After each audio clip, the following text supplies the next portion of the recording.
अस्सलाम वालेकुम ख़वातीन व हज़रात। मुर्शिद कामिल जनाब सैयद सरफराज अहमद शाह साहब की किताब अर्ज़ फ़क़ीर पेज 219 एक बहुत ही इंटरेस्टिंग सवाल और जवाब। एक ऐसा शख्स जो अपने आप को गुनाहगार समझता है, खस्ता हाल समझता है, जिसे लगता है उसकी रूह भी टूटी फूटी है और उसका अंदर भी कुछ इतना उजला नहीं है बल्कि मैला है, लेकिन उसके अंदर एक तड़प है, एक कसक है, एक ख्वाहिश है कि मैं अल्लाह से करीब हो जाऊं। तो ऐसा इंसान क्या करे? आइए सवाल और जवाब दोनों आपके साथ शेयर करते हैं। सवाल का चूंकि मुझे अंदाज बड़ा अच्छा लगा तो इसलिए मेरा दिल चाहता है कि सारा सवाल भी पढ़ूं।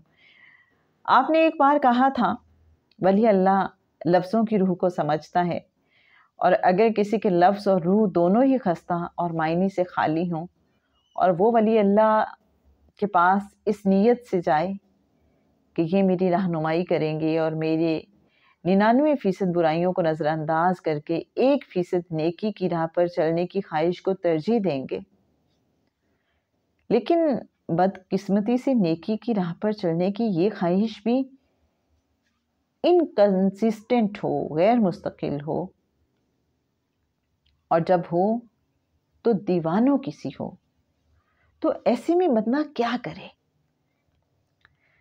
तो मेरे अच्छे नाजरीन, रूहानी स्कॉलर जनाब सैयद सरफराज अहमद शाह साहब इसका जवाब यूं अता फरमाते हैं।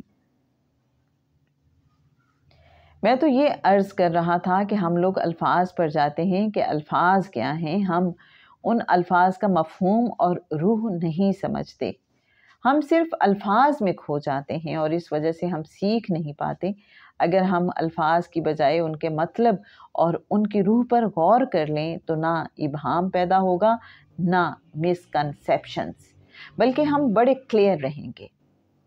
दूसरी बात कि जो आदमी बुराइयों में लिथड़ा है लेकिन ख्वाहिश क़ुर्ब इलाही की रखता है, तो साहिब इल्म कभी ये नहीं देखेगा कि मेरे पास आने वाला नेक है या गुनाहगार, बल्कि वो तो गुनाहगारों को सबसे ज़्यादा सीने से लगा लेते हैं। इसका सबसे बड़ा सबूत ये है कि मुझ जैसे को मेरे मुर्शिद साहब ने सीने से लगा लिया था। आप बेधड़क होकर साहिब इल्म के पास जाइए, वो आपको सीने से लगाएगा। लेकिन मैं फिर अर्ज़ कर दूँ कि आप लफ्ज़ों पर मत जाइए। अगर आप लफ्ज़ों पर जाएंगे तो वली अल्लाह से जाकर कहेंगे मुझे सीने से लगा लीजिए। इसके बाद वो वली अल्लाह बेचारा आपकी पसलियों को रोता नज़र आएगा। सीने से लगाने से मुराद ये है कि वली अल्लाह आपको अकोमोडेट करेगा। आप किसी भी साहिब इल्म के पास चले जाइए, वो इस बात की फ़िक्र नहीं करेगा कि ये इंसान किस कदर बुराइयों में डूबा हुआ है, बल्कि वो देखेगा कि इसकी एक बहुत बड़ी पॉजिटिव साइड है कि इस इंसान के अंदर रब ताला के करीब होने की ख्वाहिश है। और ये तो रब ताला का अपना वादा है कि इंसान एक कदम मेरी तरफ आए तो मैं 10 कदम उसकी तरफ जाता हूँ। अल्लाह का शुक्र अदा कीजिए कि आपके अंदर ये ख्वाहिश मौजूद है।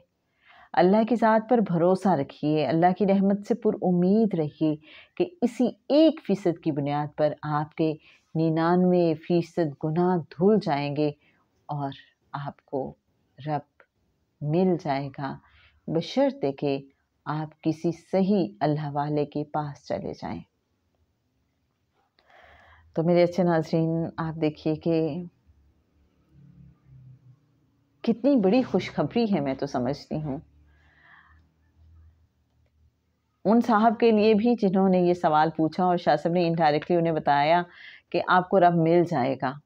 क्योंकि असल में तो जब वो शाह साहब के पास पहुँचे हैं तो एक सही वली अल्लाह के पास पहुँच गए ना। और फिर अगली बात जो इसका की पॉइंट है कि अगर किसी को ये ख्वाहिश अता हो गई है कि मुझे अल्लाह का कुर्ब चाहिए, तो शाह साहब ने फरमाया है कि आप इस पे अल्लाह का शुक्र अदा कीजिए कि आपको یہ خواہش مل گئی ہے، آپ کے اندر یہ خواہش موجود ہے، اور پھر اب بس آپ نے اللہ پہ بھروسہ رکھنا ہے اور پر امید رہنا ہے۔ اگر یہ خواہش مل گئی ہے نا کہ مجھے اللہ کا قرب چاہیے، تو آپ کو اللہ مل جائے گا اور گناہ بھی دھل جائیں گے۔ کیا حوصلہ افزا بات ہے۔ اور جو اللہ والے ہوتے ہیں میرے اچھے ناظرین، وہ اسی طرح سے ٹوٹے ہوئے دلوں کو حوصلہ دیتے ہیں کہ پریشان مت ہو، گھبرا نہیں، سارا کچھ ٹھیک ہو جائے گا۔ تم اللہ کی طرف ایک قدم بڑھاؤ تو اللہ تمہاری طرف 10 قدم آئے گا، تم چل کے جاؤ گے تو وہ بھاگ کے آئے گا، اور بے شک ایسا ہی ہے۔ اور واقعی اس خواہش کا عطا ہونا بھی بلیسنگ ہے۔ جیسے حضرت عمر فاروق رضی اللہ تعالیٰ عنہ فرمایا کرتے تھے نا کہ مجھے دعا کی قبولیت کی فکر نہیں ہے، مجھے دعا کی توفیق ملنے کی فکر ہے۔ اگر مجھے دعا کرنے کی توفیق مل گئی تو مجھے یقین ہے کہ پھر میری دعا قبول بھی ہو جائے گی۔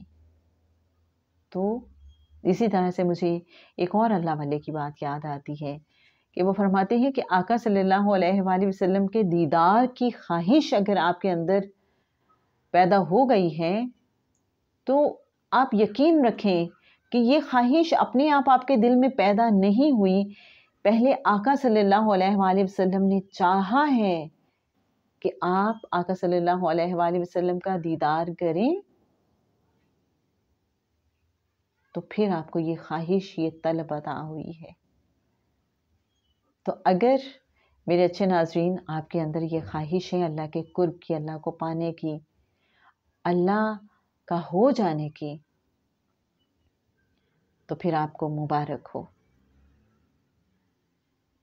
کہ اللہ کا بڑا کرم ہے آپ پہ۔ اللہ کریم ہم سب کو اپنے مقربین خاص میں شامل فرمائے۔